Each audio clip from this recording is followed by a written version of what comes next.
வணக்கம். நம்ம பிளம்பர். இன்றைக்கி வீடியோவில் நம்ம மேலே ஆல்ட்ரேஷன் ஒர்க்கு ஒரு பில்டிங் இதில் நாங்கள் சைட்டில் செஞ்சுருந்தோம். அதனுடைய இன்டீரியர் டிசைன் எப்படி இருக்குது அப்படின்னு சொல்லி தான் இப்போ வீடியோவில் பார்க்க போகிறோம். இது வந்து போர்ட்டிக்கோவில் ஹாலில் பால் சீலிங்கில் கொடுத்துருக்கு. என்ட்ரன்ஸில் உங்களுக்கு வந்து பார்த்திங்கன்னா விண்டோ கொடுத்துருக்கோம். ஒர்க் பார்த்திங்கன்னா தெரியும். மெயின் டோரில் வந்து பார்த்திங்கன்னா விநாயகர் படம் போட்ட மாதிரி இந்த மாதிரி டிசைன் பண்ணியிருக்கு. இது ஹால். இதில் வந்து பார்த்திங்கன்னா வுட் ஒர்க்கு எப்படி டிசைன் பண்ணியிருக்கோம், டிவி மாட்டுறதுக்கு இது எல்லாமே நல்லா நீட்டாக இது பண்ணி கொடுத்துருக்குது. வுட் ஒர்க் பண்ணியிருக்கிறாங்க. இது வந்து பூஜை ரூம். அதனுடைய எல்இடி லைட் எப்படி இருக்குது, எப்படி டிசைன்லாம் இருக்குதுன்னு பாருங்கள். இது டைனிங் ஹாலில் இது டோட்டலாக இது டைனிங் ஹாலில் வந்துடும். இது உள்ள மாஸ்டர் பெட்ரூமு. இப்போ வந்து கபோர்டு வாஷ் பேசன். இதுக்கு வெஸ்டர்ன் கிளாஸெட்டு நார்மலாக வால் மிக்சர் எல்லாம் வீட்டுக்கு செய்கிற மாதிரி தான்.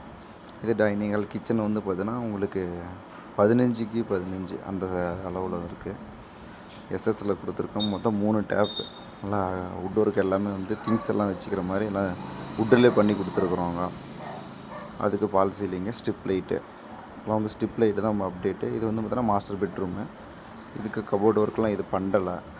இதுக்கு வந்து நார்மலாக ஒரு 1 பீஸ் கிளாஸெட்டு எப்பயும் போல் வெஸ்டர்ன் கிளாஸெட்டு இல்லாத மாதிரி நல்லா நீட்டாக பண்ணிட்டு, ஏசி வந்து பழைய ஏசியை மாட்டிட்டாங்க வீட்டுக்காரங்க, அதே இருக்கட்டும் அப்படின்ட்டு நல்லா டீசலாக நல்லா நீட்டாக பண்ணியிருக்கோம். இது பால் சீலிங் வந்துடும் டேரெக்டாக.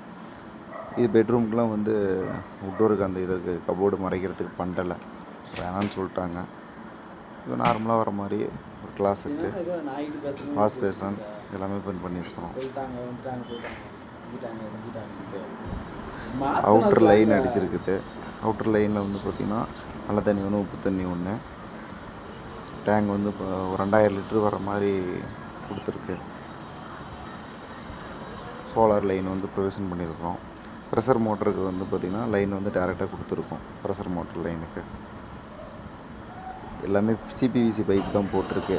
ப்ரெஷர் மோட்டர் லைனுக்கு சிபிவிசி தான் போடணும். பிவிசி போட்டிருந்ததுன்னா அது ப்ரெஷர் தாங்காது. அதனால் சிபிவிசி பைப் போட்டிருக்கு. அவுட்டர் லைனில் வந்து 1.25 4 இன்ச்சு தான் நம்ம அவுட்டர் லைன். எப்பயுமே வந்து வேஸ்ட் லைன் கிளாஸெட் லைனுக்கு 4 இன்ச்சு ஸ்டெப் பார்க்லாம் போட்டு அடித்து இறக்கி விட்ருவோம். லீக்கேஜ் கம்ப்ளைண்ட்டு பார்க்கலாம் நீட்டாக இருக்கும். தேங்க்யூ.